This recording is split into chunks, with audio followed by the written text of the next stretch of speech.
Buen día, gracias por estar en Un Café con JJ. Jimmy ahorita está por un viaje personal, el día de mañana se reintegra, pero vamos a conversar, doctor, con respecto a lo que está pasando en nuestro país, ¿no? ¿Verdad? Lamentablemente, camino a una consulta popular que tenemos que ir los ecuatorianos el día domingo, tenemos nuevamente hechos de violencia. Ayer, más allá de lo del bus, hubo otros sicariatos, hemos tenido unos fines de semana muy feos. Tenemos apagones y tenemos lo de la crisis diplomática con México, ¿no? Que está llegando a niveles internacionales un poco pesados, ¿no? ¿Cómo evaluar lo que está viviendo políticamente el país, doctor, en estos instantes? Bueno, buenos días. Un gran saludo a toda la audiencia de este espacio noticioso. Un saludo al licenciado Jairala. Espero no esté en Tierra Santa, no es un buen lugar para ir en este momento. No está exiliado por allá, no. Ah, bueno, entonces debe estar por Ibiza, por esos lugares que él frecuenta. Un abrazo al licenciado JJ y a todo el panel, y Esperancita, a todos. A mí me parece que el Ecuador estaba en un proceso, en una dinámica que era positiva para mí, de cambio, digamos, con la aparición de nuevos actores o de un nuevo actor, que es el presidente de la República, el presidente Daniel, no sé pronunciar su segundo nombre, pero sus apellidos sí, Noboa así. Entonces, él logra, y esto es un mérito súper interesante, o un fenómeno preelectoral súper interesante, adicional a muchos argumentos que hemos analizado en distintos foros sobre el fenómeno Noboa. Él básicamente, desde mi punto de vista, entre varios factores, que no se puede desconocer tampoco que el apellido Noboa llevaba 40 años en la papeleta, y etcétera, y el respaldo digamos, del músculo político de la prensa, etcétera. Pero hay algo súper interesante, que él representaba algo fuera de la órbita de digamos, de esta polarización que para mí le ha hecho mucho daño al país en algunos aspectos, que era el correísmo y el anticorreísmo radical, las dos vías. Me parece que Noboa se presenta, llega al país como el relevo a esa situación, como digamos, como la esfera de lo nuevo.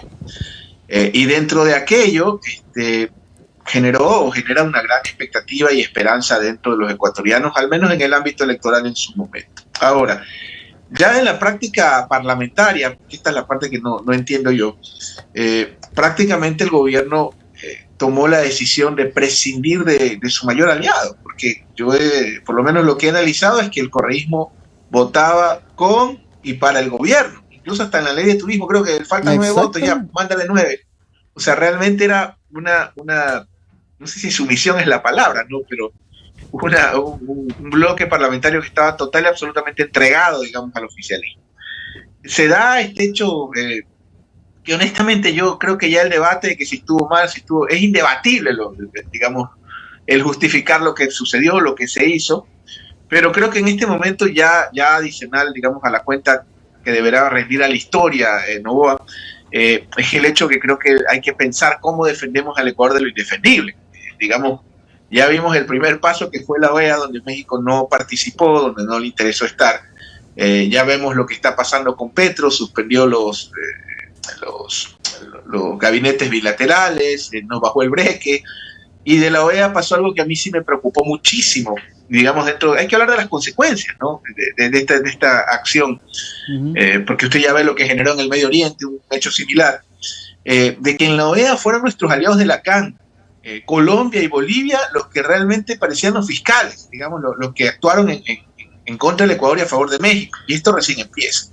Entonces, en ese marco, con un Ecuador, de acuerdo a las estadísticas, no lo digo yo, donde el gobierno de Lazo aparentemente era más seguro, porque se habla de una cifra multiplicada por 4 secuestros y extorsiones en la zona 8, perdón, no quiero ni imaginarme Los Ríos, Esmeraldas, etcétera.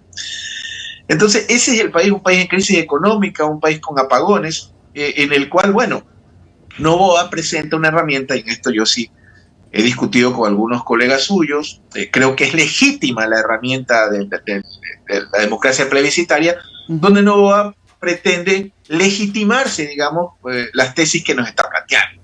Desde mi punto de vista, creo que hay dos preguntas donde está, digamos, la disputa de esta consulta, y no sé si el proyecto político, porque hay un lapso muy largo entre abril de este año, entre el domingo que viene y el domingo 5 de febrero, y este es un país donde las cosas cambian en un segundo.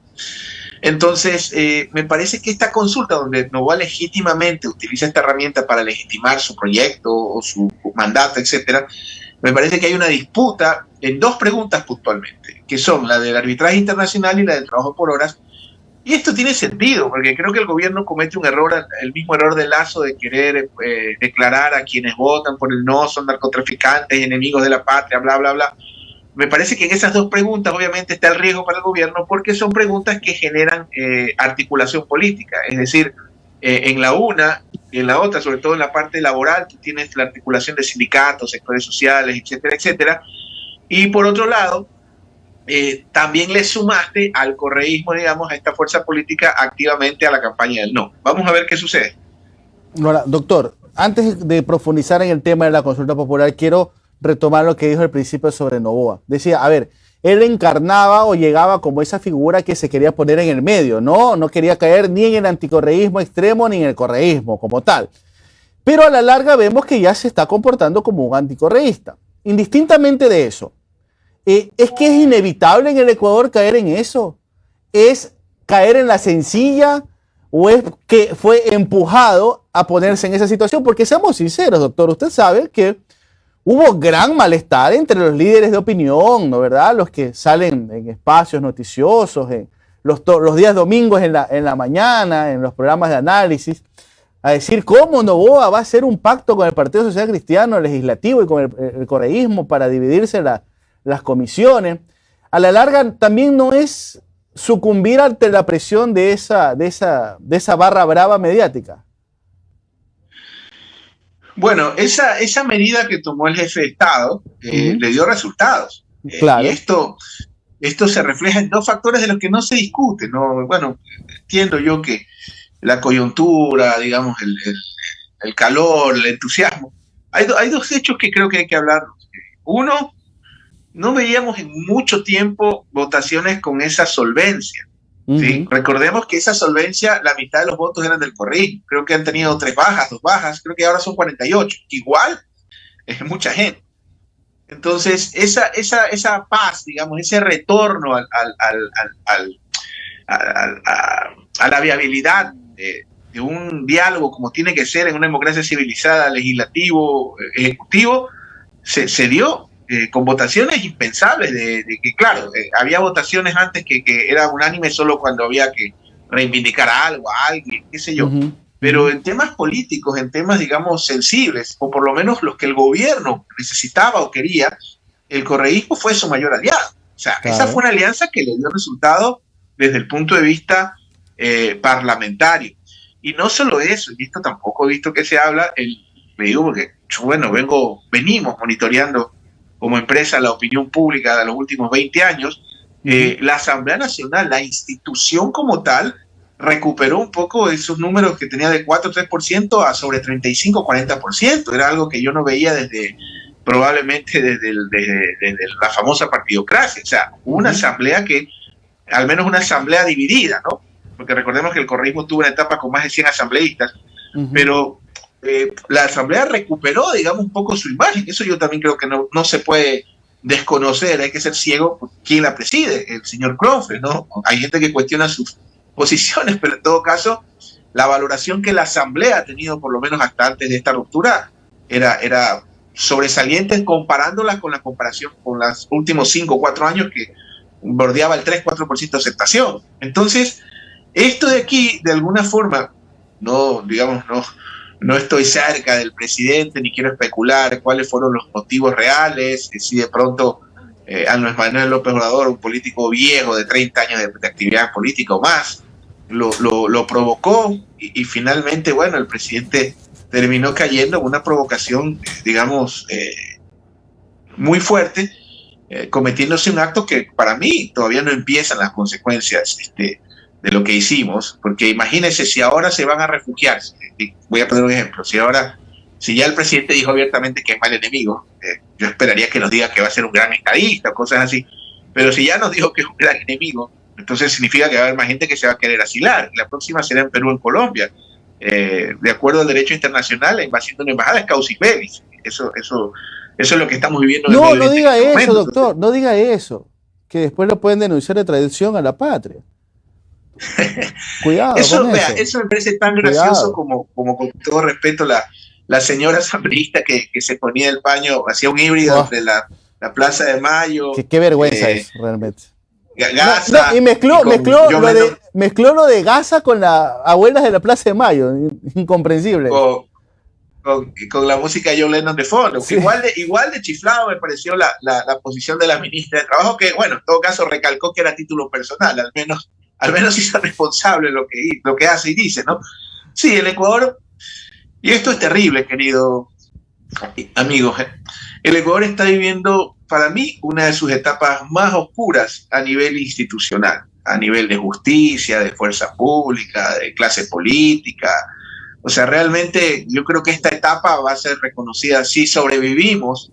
A veces no sé si sea cierto eso que decía Marianita de Jesús, que bueno, no es verdad que el Ecuador no existía aquel tiempo, pero por lo menos ese refrán, que yo lo pondría como refrán o mito histórico, pero yo creo que si esto sigue así, vamos camino a que Colombia y Perú se repartan el Ecuador mitad a mitad. O sea, realmente lo que estamos viviendo en este momento, fíjense, por ejemplo, lo de la energía, ¿cómo será la magnitud de la crisis energética que a pesar de estar en campaña el gobierno no lo pueden contener?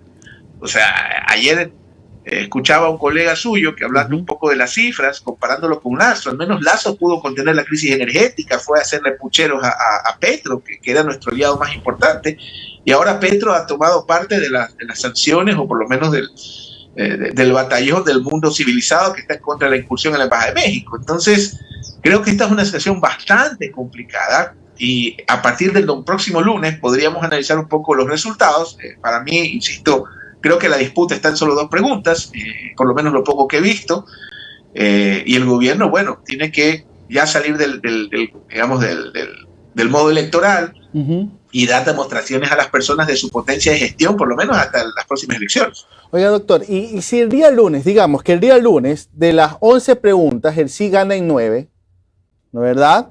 Y pierde en la pregunta de arbitraje internacional y horas extras, digamos. Perdón, la de las horas, trabajo por horas. El gobierno puede salir a cantar victoria porque ya nos demostró que cuando perdió 29-1 en la OEA, igual dijo que fue un empate. ¿Usted cree que el día lunes podría haber esa posición del gobierno? Todas nuestras mociones en la OEA, todas sin excepción, el único voto a favor fue la de nuestra delegación.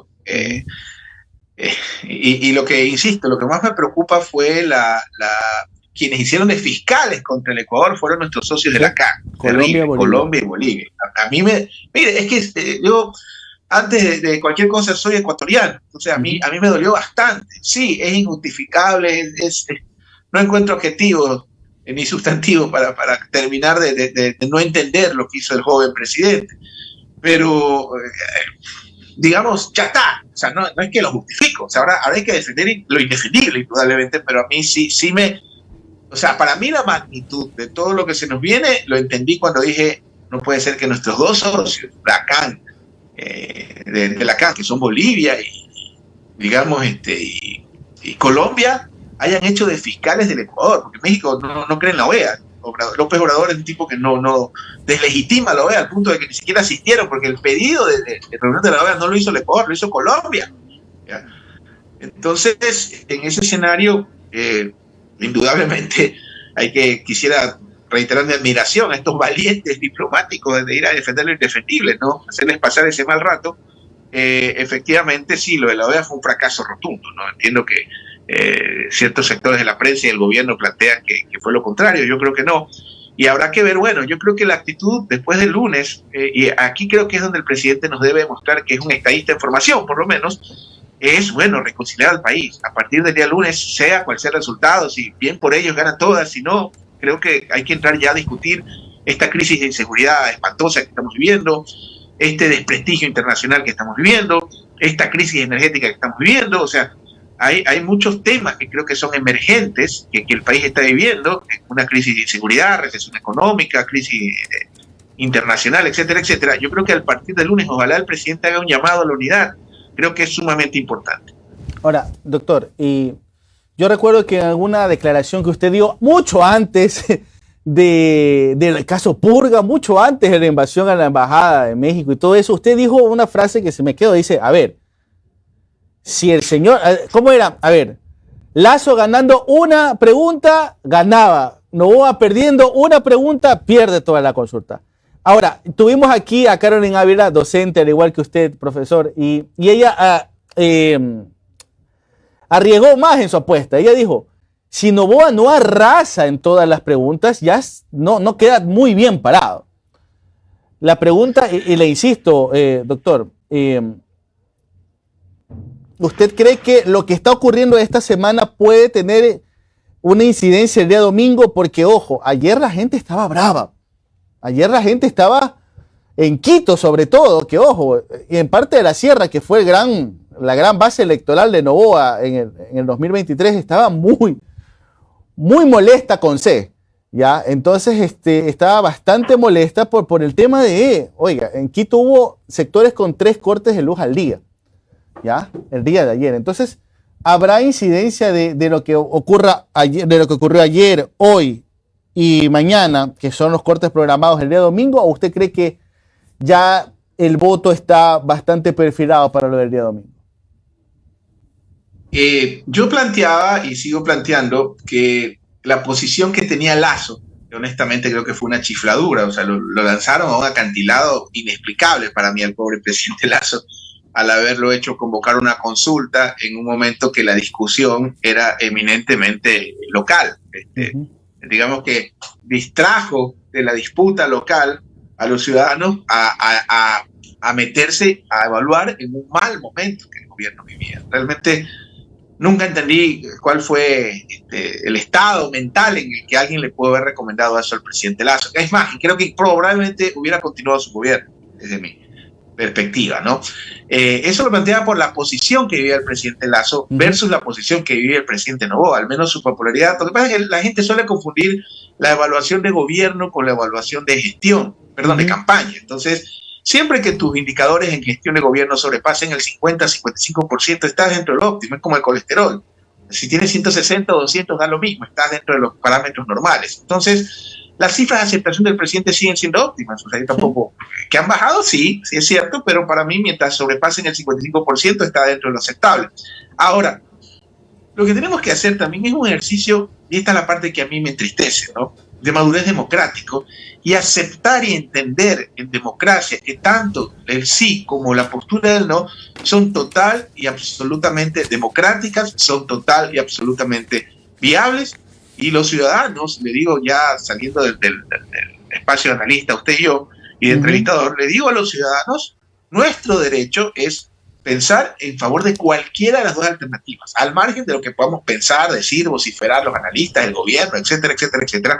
Usted está en su libre derecho de tomar la decisión que considere pertinente, porque justamente esa es la herramienta del ciudadano que lo hace soberano, que es la herramienta democrática, que es el poder decidir, el poder de las grandes mayorías. Entonces, yo creo que hay que bajar un poco la espuma y respetemos al que vota sí como al que vota no. Y en ese marco, la verdad, yo tengo que ser transparente, no tengo pocos estudios a la mano, no he tenido en esta ocasión, digamos, información de ayer, pero por lo menos lo poco que he visto, donde hay una disputa, insisto, es en esas dos preguntas. El resto, hay unas que sí hay una gran contundencia. Claro, si usted pregunta a la gente, ¿usted está de acuerdo con que la delincuencia se debe terminar? Seguramente todos vamos a votar que sí. Pero hay preguntas, insisto, en ese par donde creo que está la disputa entre estas dos alternativas, que básicamente, reitero, es un ejercicio legítimo que el presidente aplica, que es la democracia plebiscitaria en términos de ciencia política, y es un ejercicio legítimo también ciudadano que usted tome la decisión tanto por el sí como por el no. Ahora, finalmente, doctor, ¿el día lunes arranca formalmente la campaña de febrero de 2025? Yo creo que ya arrancó. Yo creo que ya arrancó, creo que, a ver, es que también, a ver, Omar, pero es que este es un país donde las cosas cambian en un segundo. Recordemos octubre del 2019, recordemos la pandemia, recordemos el asesinato cobarde contra Fernando Villavicencio, recordemos la invasión a la Embajada de México. O sea, este es un país donde las cosas cambian en un segundo. Vamos a ver qué surge desde la izquierda también, ¿no? O desde las izquierdas. Yo siento que es más fácil un acercamiento. ¿Usted cree que si el día domingo vence el no, al menos en esas dos preguntas conflictivas, ISA tiene todo el derecho a abanderarse de esa victoria? Ojo. Porque Sí, la porque CONAIE y Pachacutic han hecho una campaña en territorio y digital bastante interesante con respecto al no. yo creo que había, a ver, antes de lo de México, había dos opositores legítimos del gobierno. Porque, ISA insisto, y Topic. el correísmo votaba con y para el gobierno, ¿no? O sea, era impresionante. Le faltaba nomás el muñeco cartón en la bancada. Ahora háganse cargo. A ver, a mí me parece que había dos opositores, indudablemente ISA, y por otro lado estaba en construcción, digamos, Topic, tratando de consolidarse por la banda derecha, si hablamos en términos futbolísticos, como ese opositor al gobierno Noboa. Ahora, habría que ver qué pasa también, me parece que el correísmo está bastante golpeado, obviamente por operaciones montadas y errores propios, hay de todo ahí. Y sí, definitivamente yo creo que las izquierdas tienen que también un poco analizar la situación actual, pero aquí hay una diferencia a los otros procesos, que es más fácil un acercamiento entre el Pachacutic de Churuchumbi con el correísmo que con el Pachacutic que tenía Marlon Santos, por ponerle un ejemplo. Claro. Y efectivamente, también yo no siento todavía que ISA empiece a tocar oídos y corazones, digamos, de los sectores a los que no tiene alcance, ¿no? Está legítima su agenda antiminería, etcétera, pro pueblo, pero ahí el Ecuador es más grande, es lo que le digo a la gente de San Borondón, a la de Cumbayá y de las periferias también. Tú no puedes prescindir hay muchos Ecuadores y hay ciertos sectores de la población a los que ISA debe llegar, que son fundamentalmente las clases medias o los sectores que deben proyectarse, que no es un movimiento eminentemente étnico, ¿no? Entonces, creería yo que en la izquierda lo que está legitimado por lo pronto es ISA, y sí, probablemente salga fortalecido, y no lo sé porque falta mucho tiempo, quizás podría ser el opositor natural y digamos una de las opciones o alternativas que tiene la izquierda, pero para los efectos tendrán que llegar a las clases medias, algo que las derechas han logrado seducir con mucha, digamos, creatividad a estas clases medias. Perfecto. Doctor Osvaldo Moreno, analista político, muchísimas gracias, doctor, como siempre, por estar con nosotros. Un gran abrazo y reiterando, vote sí, vote no, es su derecho. Hasta luego. Gracias, mi doctor. Doctor Osvaldo Moreno, con quien hemos conversado de la crisis diplomática y de la consulta popular de este domingo.